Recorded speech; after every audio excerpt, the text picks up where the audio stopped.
Welcome to Elevate Springfield, where we will dive into strategies and stories that help you rise to your full potential.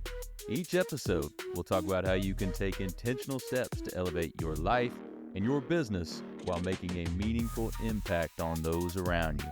Along the way, we're going to bring in the change makers from our community that are already elevating.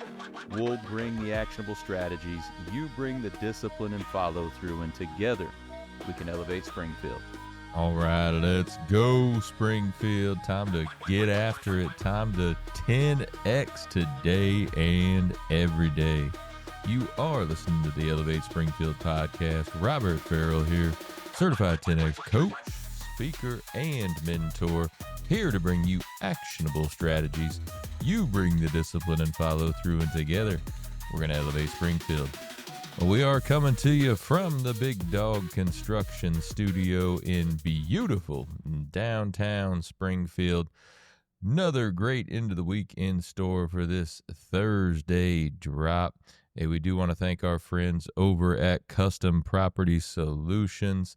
Anything you need land-wise, whether that's land clearing, forestry mulching, site prep, hardscapes, landscapes, or anything in between. Hey, Brandon and his team are going to take care of you with precision and passion. Just give them a shout or head over to custompropertysolutionsllc.com. Hey, so today we have Austin Evans from Revived Rides doing some great things out in the community. Enjoyed talking to him about cars and all the fun stuff they have going on and the innovative ways that they are utilizing their social media in that space. Just a reminder, if you are a Local First Springfield member, we have our holiday market coming up on November 22nd, and it is free for you to have a booth, completely free. Unless you need electrical, there is a $25 charge for that.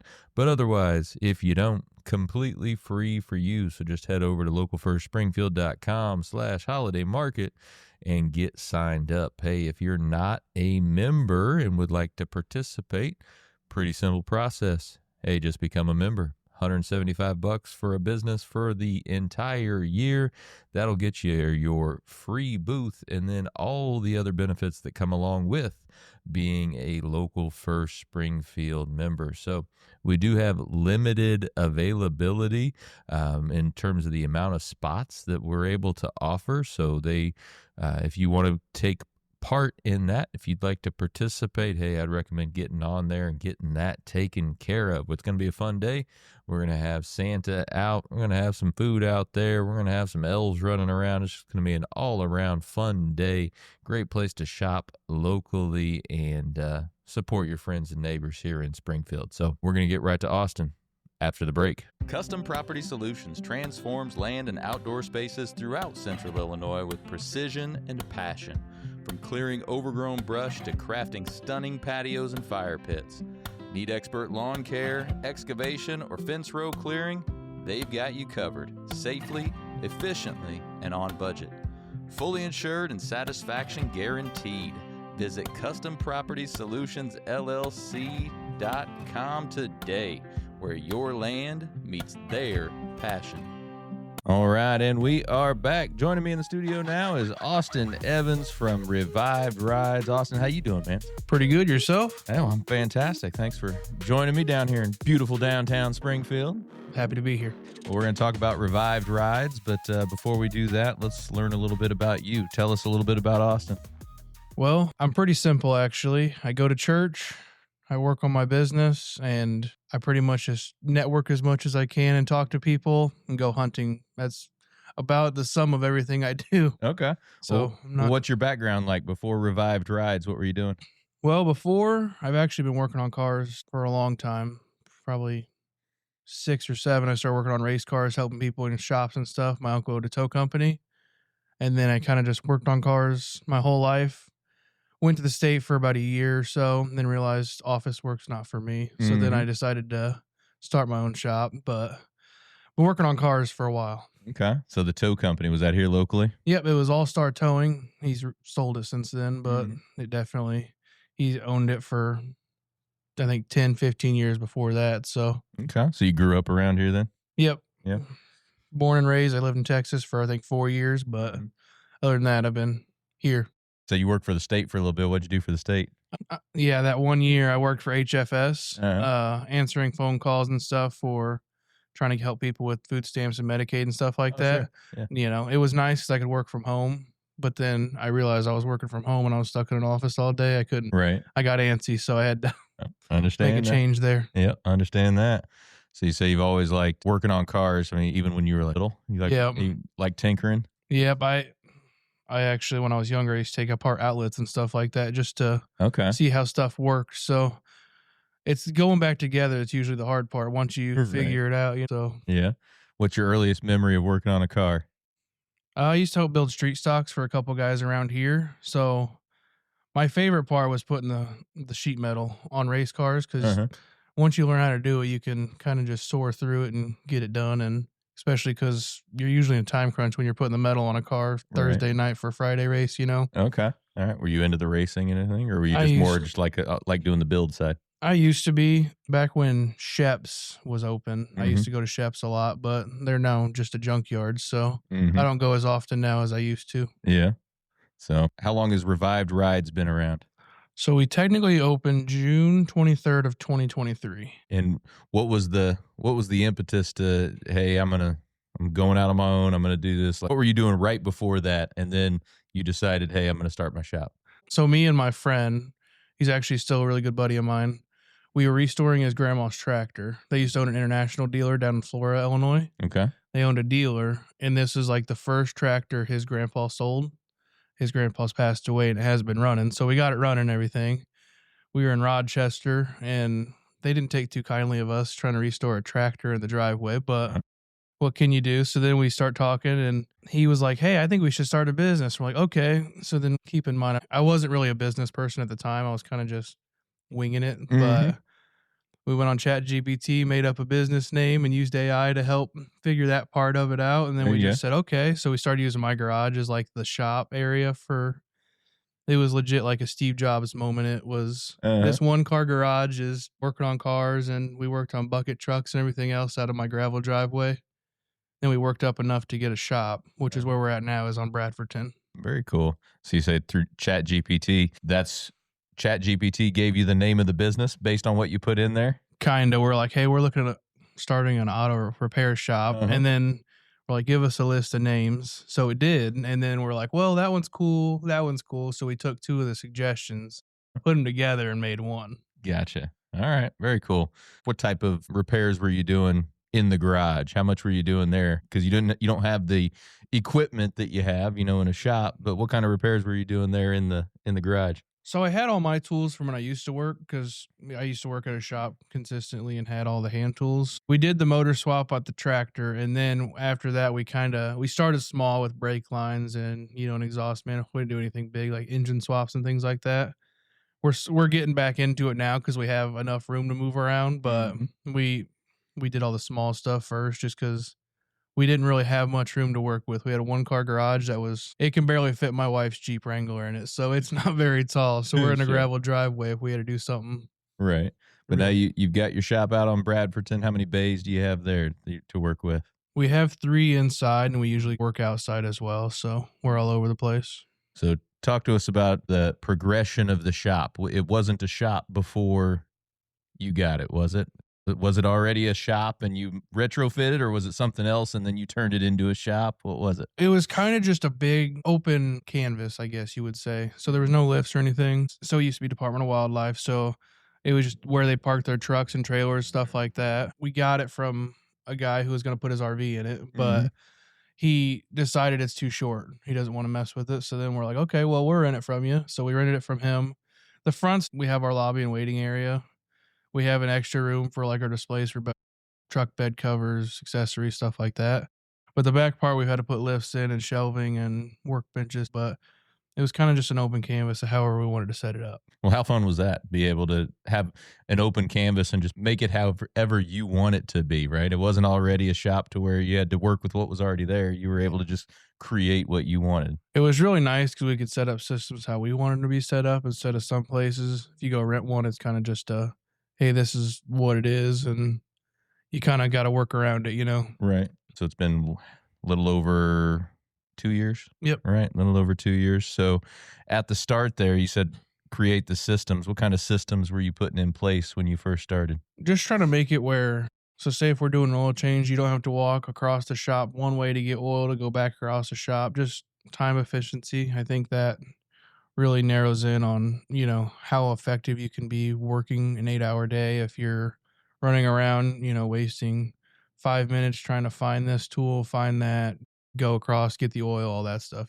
So I think that's really where saving 3 minutes here, 3 minutes here really adds up throughout the day. Oh yeah, no doubt about it. And that adds up during the day, and by the end of the week, you've saved many many minutes, Right, not just exactly. those, not just those I 3 like to minutes. Right? think an hour or two, but Right? No, absolutely, and that all equates to the bottom line, right? yep. So, how many folks you got in the shop right now? Right now we have 3 if you include me. I've been kind of easing myself out just to work on the business itself, Right. but I still turn wrenches all the time because I don't want to get stuck in that. Oh, I'm in an office to get. Right. Right.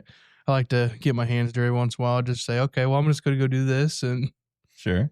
So what's kind of you guys' bread and butter? What do you guys do the most of out there, or is it a little bit of everything? a little bit of everything. So we have a 1932 Ford there right now, and we also have a 2025 Ford F250 there. So we have a pretty wide range of what we work on and not much of what we don't. Uh huh. We pretty much just don't do alignments. That's alignments and internal transmissions, and then the dealer programming stuff, which the dealers have that on lock anyway, so we Right. can't really get into that. Right. Right. Do you like the classic stuff? You said you got your 32 Ford there. Are I you into the classic stuff? I do. The only downside to some of that stuff is, you know, some guy made the two things into one, or you don't really know what motor they put in, because if you're a car guy, you'll go put a Chevy big block in a Ford just because you can. So Right. it's kind of just figuring out what goes where and what they use to put it together. You have any classic cars of your own? You have like a favorite that you'd love to have, even if you don't have it now? I don't. I would take a '67 Mustang or a Okay. Volkswagen van, but I don't have anything personally, just because finding the time to restore something, because there's a lot of back end time in that. Oh, yeah, Then absolutely. trying to get this up on the ground and running. I don't want to take all my attention from the business to work on a pleasure thing. Right. Yeah. Now we were both out at Shoes, Brews, and Biz the other night. So that collection there, do you have a favorite? I really like the Model Ts, Mhm. the originals with the wooden wheels. They're Yeah. really solid. I seen Bob Ridings out in Taylorville has a couple of his personal ones for sale. I definitely thought about buying one, but then I was like, no, I better not, because I don't know what I'd do with it. They only go like 40 miles an hour, I'm Right. pretty sure. Right. So Yeah, no, those are always fun. My grandpa had one of those when we were growing up. I mean, still in the family and everything, but he'd take it on parades, and he had like this little mini one. I don't know if it was real to where Ford actually made it, or if it's something that he built, but it was like a little tiny go-kart Model T like a that, Shriner car yeah, almost. that he'd put us in as little kids. We'd be driving that little thing in front of his big regular size Model T. So that was always Sad always part fun. is you probably could go as fast as no. I'm Right, sorry. I probably could have. Yeah, absolutely, absolutely. So, no, I always thought those were cool. But talking about working on the business, you guys have seen good growth over these last couple of years. So, what are some of the things you've done to grow the business?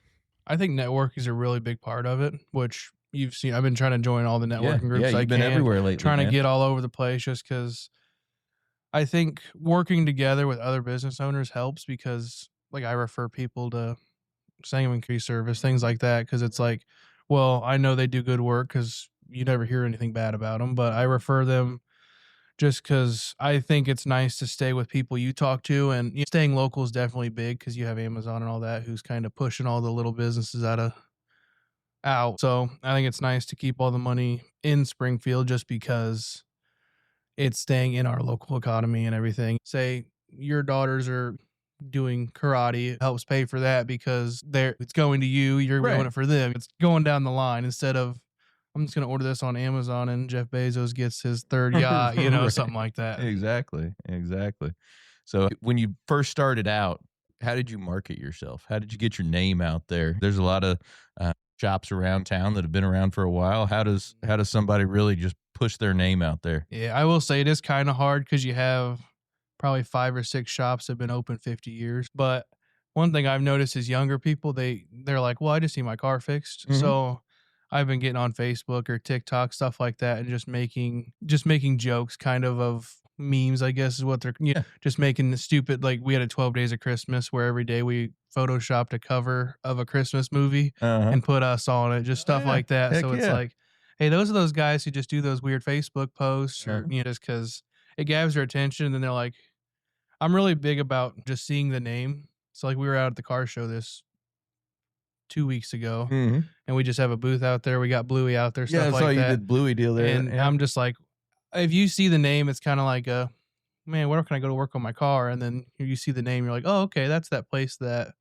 got Bluey or did Mhm. this or that. So I think just getting the name out there where see it on Google, they're like, hey, that's the place that I've heard of before. Granted, they're going to hear Wilkerson and stuff Oh, like sure. that, but Sure. I like that turnaround time's a little quicker just because we're not booking out 3 months where some of these places are. Mhm. So it's a plus side of like, hey, I can get you in, a week and a half where some of them places are, oh yeah, 3 to 6 months we'll get you in. Exactly. So that definitely helps. You feel that the social side that you were talking about with some of the memes and different things, think that resonates with the younger crowd? I bet it I would. I think so, just because I'm guilty of it. I see a stupid picture. I'm like, man, that was a good meme, and then I share it, and then 300 other people see it, or however many friends they have, and then it just keeps going. Right. We actually made a TikTok a while back of one of our guys. He was rapping to Fresh Prince of Bel Air, but it was Nice. Revived Rides edition, Okay. and it on TikTok it just blew up. I bet it So, did. granted, there's probably people not around here, but a lot of it actually, I think it said 65% of it or so was Central Was Illinois. local? So, That's yep. well, that's So, good. yeah, I was Absolutely. gonna say that's a lot better than 2%. Yeah, especially if it's blowing up and you're Yeah. getting thousands of views on it, then, Yep, I think it 280,000 views or something on Nice. it is what it ended up at. Heck And yeah. then they took it down because it was copyright after that. And I was Oh, like, yeah. okay, yeah, because Yeah. the music part of it. Oh, so you had the music playing in the background on it. Yeah, It just wasn't very just faintly. I didn't yeah. think they'd catch it, but they Yeah. did. Well, you might just have to do another version without the music in the background with him just freestyling it all the way through. Honest, we tried to without the make. beat in the background. We thought about making just a TikTok of just different things of revived, or like reviving the 30s and just making a skit of the 30s, Uh-huh.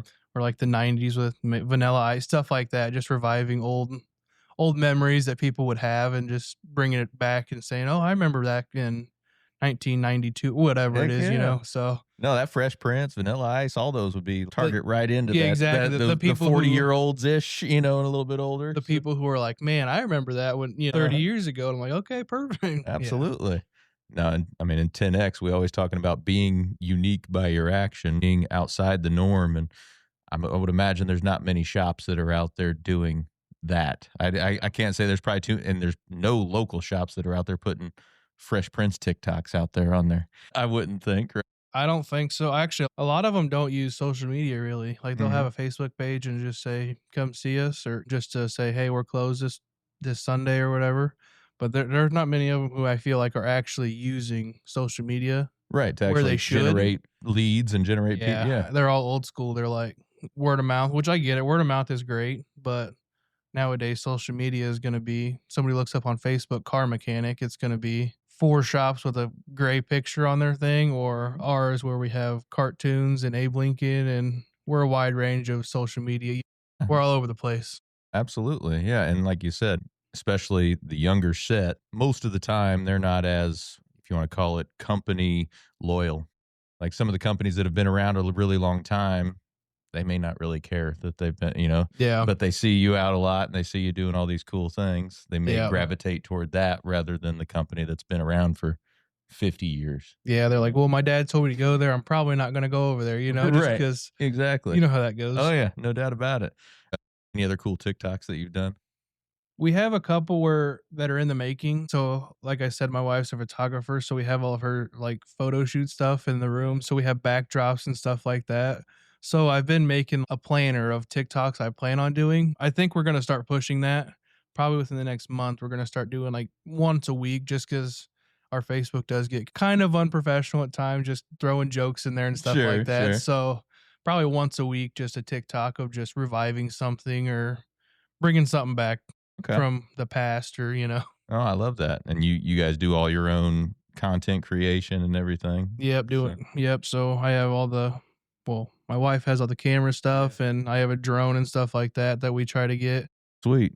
So just trying to set it all where we can organize it where, hey, we're going to do this for an hour and just set the time aside to edit it and all that. But I, with the office time that I've been out of the shop, that I've been working on making a planner for what we're going to put up there. Yeah, and like you said, you having the time to work on the business rather than in the business allows you to branch out and do some of that stuff Yep, too. that's definitely been helping. Oh, those drones are fun. I've got a small one, but you use I yours that also much on it? Not really. I have a small one too. I need to use it more. I've used it more for I've raced it a couple times, stuff like that, but I haven't used it much for social media content creation yet. Mm-hmm. I actually bought it for that, but Right.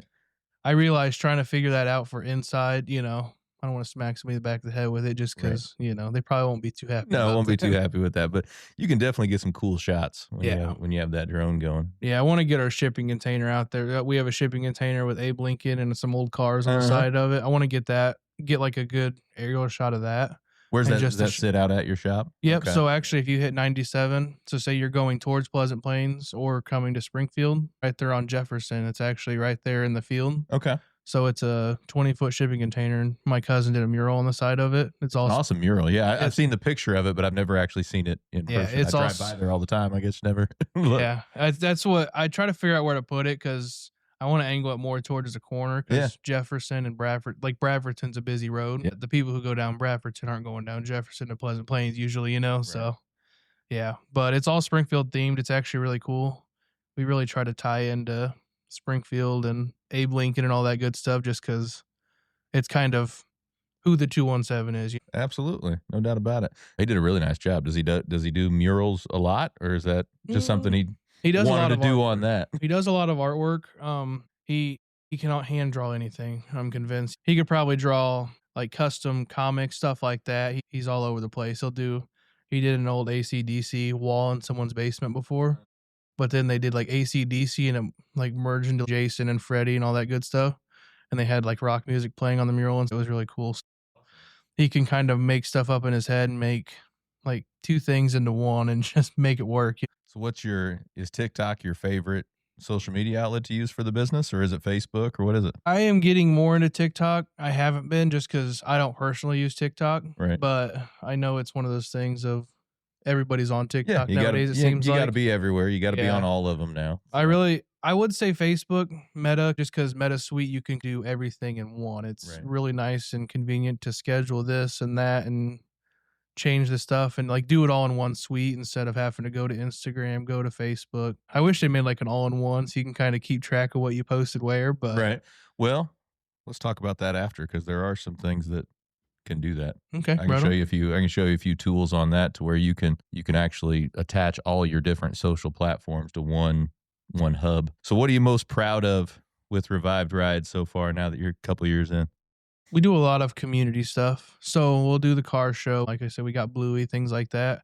We're also like right now we're doing a shoe drive for Jane Addams. oh, cool. But we do June's Journey has a toy drive. We're a spot for drop off for that. I really like to do things for the community and because it's giving back with whatever means I have and using our network to say, hey guys, I'll give you $10 off an oil change if you bring in a toy just because we go and donate toys to people who can't afford them or just can't get them this year.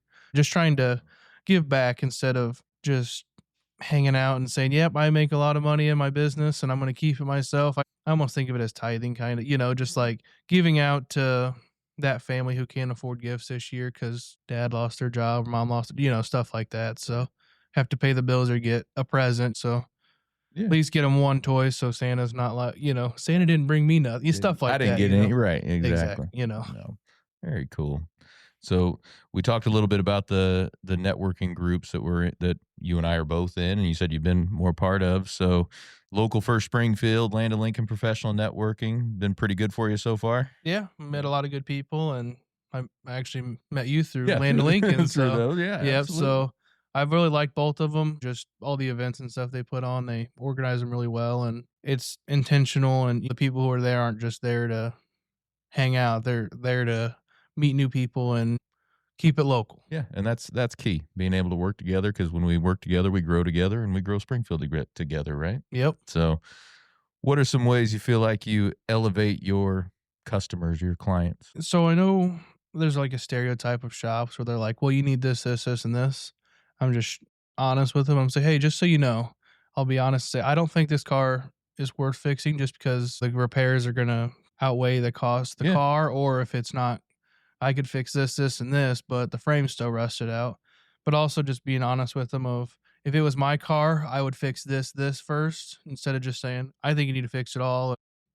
Get them a big bill that's over $1,000. Say, hey, I think you can get away with this for safety, and then convenience is one thing, but Right, yeah. being comfortable, it's like roll with the windows down for now. You don't have to replace this right now, just because stuff like that. I don't want to be just pushing stuff like, oh yeah, you need this, this, and this. I'd rather just be like an honest. Here's what I would do if it was my car. If Mhm. trade it in, if get rid of it while you can. Just I hate to Sure. see people spend $2,000 on a repair and then the car breaks down or frame rusts out in 2 months. Right. Well, I think that builds trust with your Yeah. clients too. That'll keep them coming back because you treated them the right way the first time, right? Yeah, that's one thing we're really big on is just being transparent. We actually have a thing where it's like digital inspections. So say if you brought your car in, everything we find wrong, we take a picture of. So it's not just like I'm kind of taking their word for it. It's Oh, like a right, picture right. of, or like say you have play in the front end, we take a video of us moving your wheel side to side and like you'll hear the clunk, stuff like Uh-huh. that. So it's like, okay, so I can, visually see that it's moving right there. So it's just them being able to say, okay, well, I know these guys aren't lying because I see it. Right. No, I think that's really cool because, yeah, most of the time you're in a shop, you may not know anything about cars, and you're Mhm. just kind of taking Yeah. taking the expert's word for it, right? Yeah. But I think that, in 10X, we always talk about show, don't tell, show, and that's what you're doing. You're showing, hey, this is what's going on. This is the shake Right, I'm, exactly. I'm talking about. This isn't just me saying, hey, you got a rattle over there, and I think this is what this is Mhm. what it is, right? Yeah. So, have you done that the whole time? I think that's really cool because We I don't know that many people do that really. we got into it the beginning of last year. So we were open 6 months without it. We were kind of just doing fleets and stuff like that, just saying, "Hey, this is what needs done." Mhm. But we actually started doing our online software lets us do digital inspections and all that. So we're like, "Hey, I think this is a really good thing cuz not a lot of people around here do that." Mhm. They kind of just say, "Hey, it needs this, this, and this. You want to do it?" Where we actually have our software will text you and say, "Hey, this is what we found." It sends you an estimate. You can go through and approve the oil change and decline the brake pad, stuff like that. So Sure. it's not like you have to wait on the phone for me to. You have to feel rushed or anything. It's Right. kind of we'll text you the estimate and the inspection and say, "Hey, this is what needs done." I don't want people to feel rushed or anything like that because I know some of those decisions are big, especially when you're talking about an engine job. It's like, hey, here's what it is. If you want to do it, just hit approve on there, what we found in the inspection. So you can go through and make sure that inspections like if I put a motor in this thing, is the transmission going to go stuff like that. Right. So they can outweigh the pros and cons of fixing it or getting rid of it and then go from there. That's really cool. I don't think I've ever been to a shop where I got a digital inspection. Yeah, we're trying to be a little more up in the time just Mhm. because a lot of it, like I know shops still writing hand invoices and stuff like that. Sure. So it's nice, but we have everything documented and like everything goes to Carfax and all that. Say you get your engine replaced at 120,000 miles, Carfax knows you got it replaced at 120,000. So if you go to sell the car later, you can say, "Hey, look on Carfax, the engine was replaced at 120,000." Yeah, it's got all your service records and Yep, everything oil right there. changes, brake pad, literally everything you could think of. Mhm. The digital inspection, is that something that's done a lot in bigger cities or anything? Is just hasn't quite made it here as much, or is it just a newer thing that people are doing now? It's been out for at least as far as I know since the beginning of last year. I'm actually part of a group for shop owners and they're 50-50. A lot of them are older guys who are just Good. here's how we're going to do this, but other ones are yeah, we're going to do this to make it convenient for customers. I think it's really convenient cuz they can see what's wrong, what's not wrong, and then it's a good mental thing of like, well, I know these guys aren't lying because I can see it with my own eyes that that wheel has play in it. A lot of mechanics or a lot of shops have that issue of they always add one thing just to say, "Hey, by the way, you Right. probably need this," and to be honest. Sometimes that you probably like we've had a bunch of people we've done and hey, I this shop says I need a timing chain and it's like, yeah, this is why I can see why they think that because they'll just scan it and say, yeah, it needs timing chain. Mm-hmm. Where you're not diagnosing, you're kind of saying, hey, this code says this, yeah, it needs Right. timing chain, you know. So Mm-hmm. I think going through and diagnosing it correctly instead of just say you could save somebody $4,000 just because if it just needs a little actuator over a Right. full blown timing chain, something like that, you know. Yeah. So Walk us through that a little bit because that's interesting. So you're talking about the difference between just taking the computer scan code on what's going on compared to you diagnosing a little more manually. Is that what you're mhm. talking about here? Yep. So like you can go through and diagnose. So let's say your car is not starting, it's just cranking. So yeah, it could be just like not getting fuel or something like that. So you was like, okay, well, this code says it's not getting fuel, so it needs a fuel pump. Well, there's certain computers nowadays that'll go and say, hey, this sensor is not reading this. So a crankshaft sensor, if it's not getting fuel, sometimes that crankshaft sensor either wire broke or it's just not reading correctly. So it won't tell it needs fuel if that sensor is not reading correctly. Oh, okay. So computers are really complicated nowadays in Uh-huh. cars. They're getting more and more complex. So it's like this one $85 sensor could save you from having to spend $600 on a fuel pump. So things like that of just going through and actually diagnosing it instead of a code that just says fuel pump not active. Somebody will say, okay, well, it needs fuel pump. That's what it is. And they get a fuel pump put in, and then they had to go put that sensor in anyway because that's what was wrong with That it was the originally. true issue, right? Okay. Well, again, that breeds trust, right? And Yeah. repeat customers, right? Yep. So you pretty much work on everything, all makes and models, or are there some that you don't really mess with? 'Cause I know some places do more of the European cars, some are more domestic. So We do a lot of Jeep and GM and Dodge, things like that. Mm. One of our techs is actually fully Mopar certified. So we do a lot of those, but we'll work on anything to an extent. So like some Volkswagens and Audi stuff like that, we'll try to help as much as we can. But some of the stuff you have to have a special scan tool to, which ours does connect to a lot of them. But there are weird ones that it's like, yeah, I don't want to mess with this, you know. sure, So sure. just because buying another scan tool for For one using it one time, right, yeah, yeah, that doesn't so make a lot of financial sense for you, yeah, especially when exactly. there's other places that may specialize in that one. Yeah, Yeah. because like both my cars are both Volkswagens, are both VWs. So yeah, Yeah. that's So we've done a lot of work on Volkswagens. If it's stuff we can't do, we work with a couple of shops around town that actually do Volkswagen, Audi, all that good stuff. Cause I'm a firm believer of if I can't do it, I'd rather send it to somebody who's capable and not saying, yeah, I could probably do that and then messing something right, up or, you know. exactly. Yeah, because that's not good for your reputation or anything Yeah. there. Like So like with diesel stuff, we don't do much with diesels. We'll do brakes, but we work with a shop around like we work with Schultz oh for yeah, tuning and stuff like that just uh-huh. because they have all the equipment for it. So Again, working together, like you said. yep. So so what's on tap for revived rides? What's the next step? You got any big plans ahead for you? Well, we've been looking at buildings, but nothing's been extravagant yet. So we're just hanging out where we're at. Still already looking to grow to a bigger building, you think? Yep. We've had a couple possible attempts, but then we're like, yeah, well, this one doesn't really make sense because just things haven't lined up. Yeah.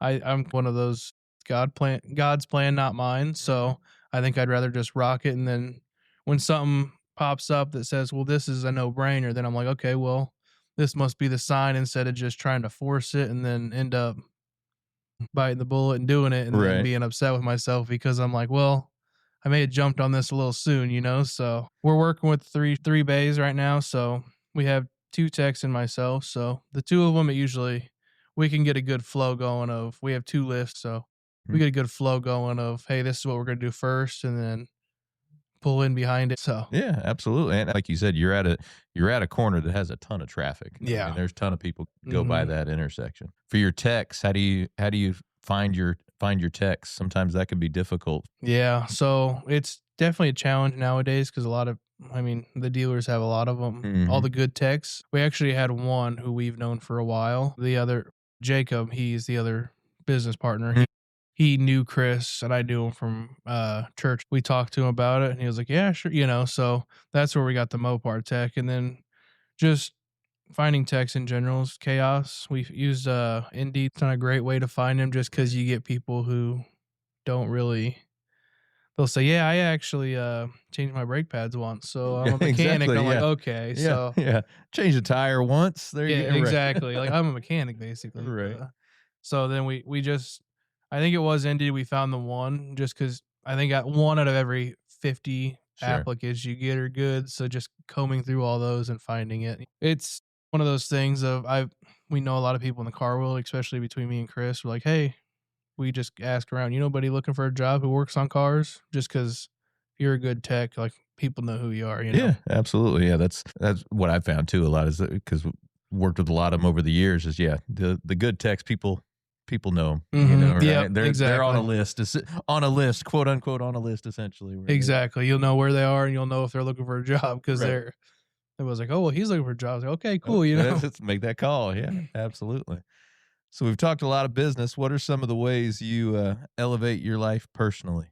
Well, I've been going back to the gym recently just because I think that's really important. I've been working on reading a lot more just because, yeah, I could scroll my phone and, use ChatGPT or Google to learn business stuff. But I've been buying a lot more books, just trying to read them, just trying to get a better edge on the way business is adapting nowadays because I feel like it's so different than what it was Sure. 30 years ago, you know? So Mhm. just trying to teach myself all the different ways. I've actually got a couple of Grant Cardone's books Eh, in the queue. Okay. So All right. Which I'll let you one? know. Which one? He has one. I think it's just how to 10x your business. Yeah. And I don't remember exactly what the title is, but Might be 10X rule. Might be the one right it's behind probably you. 10x Yeah, rule, there's actually. one right Yep. behind you above your head, and there's this guy right here. I think Rule. it was 10x rule. In the Uh, bottom, it just says how to 10x your yeah. business. What is it? How to 10x your business and personal life, all in Uh-huh. one kind of Sure. deal. So got one of those in there, and then just going to church and growing spiritually, and then trying to do physically, spiritually, and mentally. Keep them all in check. So There you go. Another Cardone book, the one on my right here, Be Obsessed or Be Average. That would be my next one I would recommend for you. Do the 10X rule and then Be Obsessed or Be Average. Those would be my top two. heck yeah, I'll So get on there and Barnes and Noble and order them up just there you because go. I always keep a couple, especially like airport stuff like that, or Oh, yeah. just waiting on a meeting or something. I'm just like, well, what can I do? And Yeah. instead of scrolling my phone, I need to just start reading more. So Yeah, I've been absolutely. trying to get better at it. So There you go. So you talk about spiritually. We were talking before we went on here. You do some work with the church in terms of audio video stuff, right? yeah, So, more audio, but yep, yeah. yep. So I go to BYO and Real Lives. Uh-huh. Yep. So with the audio stuff, what all you do? Well, actually, I help. So Jacob, I've helped him. He's the worship pastor over at BYO. So we helped him reset the stage over there. We've ran the wires and all that to clean it up a little bit, but also make it where there's not as many issues. But board mixing, just setting it up and routing and everything. So Yeah, it's fun, isn't it? sometimes Sometimes. Right, the right, practices usually aren't as fun, but right, right. Cool. So I always like to close with these last couple of things. So we've had a lot of great stuff so far, but let's give the audience a piece of advice on the personal side and a piece of advice on the professional side, something to help them elevate their life and business. So for professional, I definitely say networking and just getting to know people locally, especially around Springfield. There's a lot of good people to know and just talk to because they have better ideas. And some people I talk to just have things I would never even think about. And they're like, oh, yeah, this is just like a midday thought that I had earlier. And I'm like, Right. so who you talk to is definitely going to make or break, I feel like, just because you're talking to people who are like, yeah, I don't know, just close your business and go do whatever. I think that's not going to help you. Right. Where talking to like you and Jeff and all them guys who've been around it, they know things that I probably would never even think of. So just getting advice if you need it and just saying, hey, here's what I have going on. I'm sure you probably ran it, especially some of these guys who've been in business for 40 Oh years. yeah. They've ran Yeah. into The the same. wealth of knowledge and experience that's there. Yeah. Yep. No doubt about it. Well, and is there anything we can do community wide to help all of us here elevate Springfield and the surrounding communities? Just staying local if you can, just because, like, especially I know you're big for pushing Christmas is coming. So if you can, just buy stuff locally because you can help support other businesses, help support their families, but also you're going to keep it in Springfield. It's not going to go to Washington or Texas, wherever all these Yeah. places are based out of online. So just keeping that money locally. It makes a difference, right? It's helping support your friends and neighbors right here and helping to support the businesses that are here. And if we do all that, we can continue to grow here, right? It's like I know it's a little more expensive usually, but you can't compete with some guy who's selling 10,000 of them versus a guy who's selling 300 of them. But I think it's worth it to pay a little bit extra just for keeping it around in Springfield. Sure. Well, Austin, let everybody know where they can find you. Well, we are at 1499 North Braverton Road here in Springfield, 62711. Awesome. Appreciate you spending the morning with me. Yeah, not a problem. Fun stuff. Yep. So we'll see you here later on this week. We've got our networking events here coming up later this week, right? Yep, I'll be there. All right. Well, we're going to let Austin get back to elevating Springfield. But for the rest of y'all, we'll be right back. Looking for expert tree care with hometown integrity? Look no further than Sangamon Tree Service. They're your trusted local pros, delivering quality workmanship, exceptional customer service, and fair, honest pricing every time. Whether it's trimming, removal, or storm cleanup, their team brings professionalism and care to every job, big or small. Call the name your neighbors trust, Sangamon Tree Service, or visit them today at sangamontreeservice.com. Sangamon Tree Service, rooted in quality, built on trust. And great stuff, right? Like we always do, we're going to talk a little bit about what we discussed through a 10X lens. A couple of things we talked about with Austin, first of which being be unique by your actions. We talked about that when we were talking about his social network stuff that he does, right? Those TikToks that they were making, those nostalgic TikToks that they were making. Not many auto repair shops are doing stuff like that. So being unique in that space will give them an edge when it comes to their marketing. So what are you doing right now in your business to be unique by your actions? It could be unique by industry standards, whereas, there are certainly people doing those similar things in other industries, just not so much in Austin's particular industry. So that's one way to be unique and set himself apart from everybody else in the field. He also talked a lot about keeping things local and networking. With me being the president of the board of Local First Springfield, I certainly support that. And because of the impact it can make on the community and how you are supporting your friends and neighbors right here, and how more of those dollars stay within our community if we shop locally. And then on the networking side, he's had a lot of success in the networking groups that he's been in, being Land of Lincoln Professional Networking Group and Local First Springfield. So if you haven't looked at either of those groups or any of the other great ones that we have out there, I talk about all of them all the time. We should be in all of them. We should all be working together. We should all be collaborating. Just like our segment that we have says, communities grow together. And a big part of that is that networking piece. So get involved, do what you can to stay involved, and work with others in the community. It does make a difference. It does make an impact, and we can all grow together. And like we always say on this show, we're going to elevate Springfield together, y'all. He also used the show, don't tell method. In 10X, we talk a lot about showing people, don't just tell them, physically show them. And that's what he was doing with his digital inspections, giving them visual evidence of what's going on. It can put the customer's mind at ease, knowing that they are not, quote unquote, being taken advantage of. They know that there really is an issue there because, like we talked with Austin, not everybody knows about cars. They're just taking the word of the expert, and having that visual evidence of what's going on is really beneficial. And I think that breeds trust for Austin and his team. And I think it's going to go a long way to building a clientele that will continue to come back because they know that they are getting exactly what say they are getting, or the issues are exactly what they say they are. We also talked briefly about, how difficult it can be to find technicians. And I think that's the case for a lot of different industries, not just this. skilled trades especially, having trouble finding people.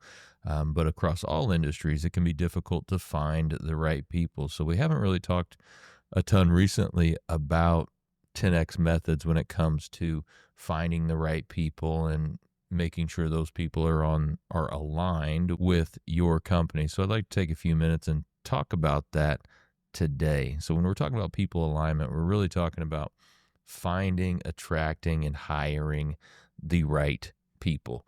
In 10X, we have what we call the employee engagement equation. So it's essentially align, develop, transition. So in the alignment phase, you're hiring and onboarding the team with the business.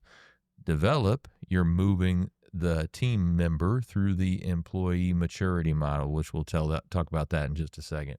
And then transition, you're scaling the team through the growth of the business. So the employee maturity model is simply, and your company, depending on the size of it, may not have all these different levels, and it might be phrased slightly different, but essentially you're going from frontline employee to manager to senior manager to director to senior director, whatever that looks like in your business.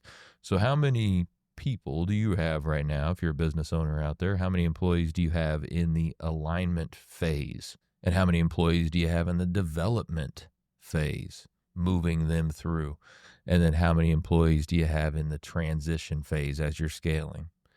This is important to know because as you're looking at your growth targets, for instance, say your 10-year revenue target, how many more people will you need to hire in order to get there, right? Because we've talked before, we scale a lot of times through people. So how many more people are you going to need to get to that 10-year revenue target? Now, when we're looking for the right people and the right fit for your company, a big part of that is the interview, right? We all have our own ways of doing the interviews, but at 10X, we have essentially 3 different interviews that we would recommend, 3 different interview components, all being 30 minutes apiece. We have the behavioral interview, the technical interview, and the core values interview. So the behavioral interview, pretty simple. These are some questions that you've probably used before in your interviews. I'm going to give you a few examples. So one, what research did you do about our organization? Big red flags if they say they couldn't find much, or they say, I didn't do any. Huge red flag. Or I think your business kind of does this, right? This is their opportunity to show, hey, I really do want this, and I'm going to research everything I can, find out as much information I can about the company. It shows that they care, right? Another question could be, give us a brief overview of your past 3 positions. What were you responsible for, and what impact did you make? That's the big part. What impact did you make? It's not so important what tasks they did necessarily, right? Because you can train tasks, you can train those things, but what impact did they make? That's really what you're trying to find out. So some red flags with that is if they're not being concise, over talking, explaining more than 3 positions, or not being able to define impact in those roles. And unfortunately, a lot of times that's what happens. They're not able to define the impact they've had in those roles because they haven't really thought about it. Or not being able to explain why they've hopped from job to job, or if they start talking negatively about prior employees, that is always a big red flag there. Also want to ask about, their mission and vision statement. Where are their professional goals? Where do they see themselves in 3 to 5 years, of course? If they don't have any goals, or if they're just talking about balance, probably not that right 10X culture that you're looking for. And then you can, of course, ask them about salary expectations. If they defer and deflect as a negotiation strategy, that's a red flag. Or if they're non-committal or asking well beyond the range that was in the job description, all red flags. And then, of course, you always want to ask at some point, what questions do you have for us? Biggest red flag of all is if they have no questions at all. They should always have questions. Or if they just go into transactional questions like, hey, how many days off do I get? What are my work hours, benefits, stuff like that. Or asking basic questions that were already answered in the job description. Shows that they didn't really read it or go through that. After the behavioral interview is the technical interview. Have them do something, actually complete something like they would be doing in their job. So here's some do's and don'ts for that. Make it easy to understand. Make it easy to administer. You want multiple people to be able to administer this thing. Find a way to ensure that the work is original. So this isn't something that you can assign to them and then bring it back, really. And target real work simulation. Make it as close to the real situation as possible. And then identify the desired result. Don't try to trick them. Don't make grading it, one person dependent. Right? You want to make it easy to administer, which includes the grading of it. Don't make it require more than 30 minutes prep, because again, these are not really long interviews. Always make sure it is applicable to the position, and don't wing your questions. Actually have a plan. And then finally, that core values interview. So the idea here is to have them give a 5-minute presentation on their core values. The purpose of this is, we want to keep it concise. That's why it's 5 minutes. And to determine cultural alignment and ability to follow directions. So the cultural alignment piece is, so they're given a presentation on their core values, and you're going to be able to determine how that fits with yours. So then after they give their 5-minute presentation, you can use the remaining 25 minutes of the interview as a question and answer. So this allows for clarification, reinforcement, openness, and solidify overall fit. So here's some ways to grade that, right? So there's basically 3 parts: preparation, delivery, and fit indicators. Did they understand the assignment? Did they research the values of the company? Did they already put their values in with yours? Their delivery, did they create a visual? Do they have slides? What did they do? Did they demonstrate preparedness? Not reading off a script? Did they use examples of themselves? Were they able to meet the timed expectation? Were they able to showcase their real life examples of how their core values align properly to the core values of the company? And did they demonstrate critical thinking through quality questions? So a few do's and don'ts for the core values interview. Write down your top 3 to 4 potential issues. That's a do. Determine a plan for following up on observations of issues during the first 90 days. And learn from the issues in order to enhance your abilities for future interviews. And then some don'ts. Don't ignore or justify all issues. Don't assume the issues will resolve themselves. And don't tell yourself the issues were one-off and won't happen again. We're really trying to figure out if core values align here between the employee and your company. So 5 big reasons at 10X that you will fail at hiring and developing top talent. No commitment to growth is number 1. Great people want to grow. Number 2, you have no current top performers to duplicate. If you have nobody else to look to for other employees to look to duplicate, gonna fail. No clarity on mission, vision, and core values. We've talked about that a ton and how important that is. Number 4, no repeatable processes. You have to have repeatable processes to develop top talent. And then finally, no mentorship. You have to have that embedded in the process. So hopefully that helps if you are looking for people. We'll be right back with more after the break. When I first walked into Shudokan Karate Club, I was just looking for a way to get stronger, but what I found was so much more. Here we train in traditional karate, the real stuff, passed down through generations. Every punch, every kata has purpose. I've learned self-discipline, confidence, and how to protect myself. Not just in class, but in real life. It's not about being aggressive, it's about being prepared. This is more than a club, it's a way of life. Join us at Shudokan, traditional, powerful, real. Ki-ai! Well, thank you for joining us today, everybody. Appreciate you making us a part of your day. Hey, while you're out on your socials, check ours out. Mine's at Robert Farrell, at everywhere. Check out those Elevate Springfield pages as well. If you want a one-stop shop for all the clips from the show, just head on over to my YouTube at Robert Farrell. Nice, convenient spot to see all the clips. Thank you to Austin for spending some time with us today. So take what you learned today. You bring the discipline and follow through, and together we're going to elevate Springfield. It'd be great. Looking for personalized insurance with hometown care? David Hilst, American Family Insurance Agent, is here to help you protect what matters most: your family, your home, and your dreams. Whether it's auto, home, life, business, David and his team are proud to serve the Springfield community with trusted advice and reliable coverage.